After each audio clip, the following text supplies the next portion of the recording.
صحت سلامت باشه. با اخبار یک هفته اخیر در آلمان از چینل فهیم میدیا خوش آمدید. عزیزای دل، اگر میخوایی که از اخبار مهمی که در آلمان رخ میده همیشه شفاف خبر شوی، میتونید که چینل ما رو سابسکرایب کنید تا اینکه ما همیشه اخبار با موقع در دسترس شما عزیزان قرار بدیم. بازم با خبر مهمی که وزیر داخلی آلمان خانم نانسی فیزر دوباره تاکید کرده و گفته که هر چه زودتر افراطگرایان که خودشون مسلمان میگن و از نام اسلام سوء استفاده میکنن، یعنی از نظر خارجی ها اسلامگرایان افراطی، هر چه زودتر باید اخراج شوند و او کسایی که جرم و جنایت میکنن به بهانه که از اسلام استفاده میکنن، کسی با چاقو میزنن، مردم میکشن، تهدید میکنن، اینا رو گفته هر چه زودتر اخراج شوند. و گفته شده که با یک توافق با کشور ازبکستان اینا رسیده و جریان توافق دوم همچنان با پاکستان امکان دارد که امضا شود.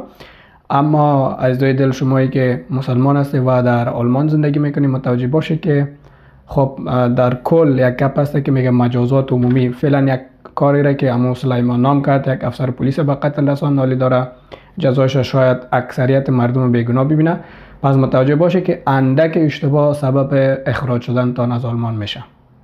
خب در تاریخ 20 جون از پناهندگان یاد بود شد، یعنی یک روز است که به نام پناهندگان یا به نام پناهندگی نامگذاری شده که در سال 2020 انمی روز بنیان گذاری کردن و گفته می شود که در سرتاسر دنیا بیش از 117 میلیون اشخاصی که آواره هستند به سر میبرند و متاسفانه خانه های خودانه حتی فامیل های خودانه رها کرده و بعضی فامیل هایشان از دست داده و در ملک غربت به سر میبرند.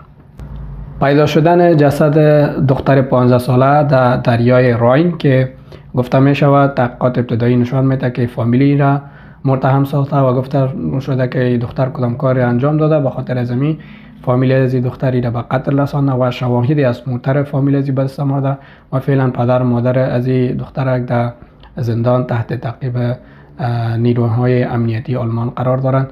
عزیزای دل متوجه باشه که اینجا شهر آلمان است. هر کسی که اگر طفل داره باید زیادتر کوشش بشه که اطفال خودشان متوجه تربیتشان باشن، متوجه ازی باشن که چه قسم دوستای خود رفت آمد دارن تا که سبب با وجود آمدن چنین فاجعه نشوند. دوباره فرستادن یک فامیل افغان در مرز پولند و آلمان که کشور آلمان این فامیل افغان متوقف میکنه بعد از اینکه ازشان اسناد میخواد.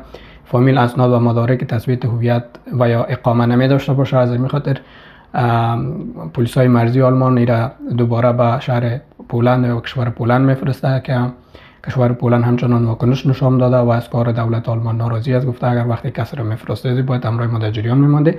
حتی نخست وزیر پولند گفته اگر کدام وقت بیاید در جلسات امرای اولاف شولز را ببینه از این کار آلمان با اولاف شولز همچنان شکایت خواهد کرد. متاسفانه خبر آخر ای که لوی سارنوال کل آلمان گفته که آلمان تحت فشار و فعالیت های افراطی اسلامی قرار گرفته. از این خاطر لوی سارنوال آلمان همچنان تاکید به این کرده تا ای که جلو از این کار گرفته شود. بخصوص دلایلش گفته شده که شعبه خراسان داعش و همچنان افراطگرایی را گفته که در آلمان زیاد شده و خواستار از این شده که هر چه زودتر جلو افراطگرایی در آلمان گرفته شود. خب دوستان عزیز، این بود اخبار مهم که در طول یک هفته ما بر شما عزیزایی را تهیه کرده بودم. ما زیادتر اخباری را بر شما در جریان میمانم که در مورد پناهندگی و همچنان افغان ها باشه. ما به اخبار جاری در آلمان کاری ندارم که چی روی داده رخ میداده باشه. فقط مسائل ما اونو مسائلی را بر شما در جریان میمانم که در مورد پناهندگی است. اگر شما دوست داری که همیشه اخبار موثق در مورد پناهندگی به دست بیاری، پس چینل فهیم میدیا را فالو داشته باشه، همچنان تیک تاک ما را فالو بکنه تا اینکه ما هم بتونیم به اسرع وقت اخبار به دست از شما قرار بدیم. تا برنامه بعد، خداوند نگهدارتان. بدرود.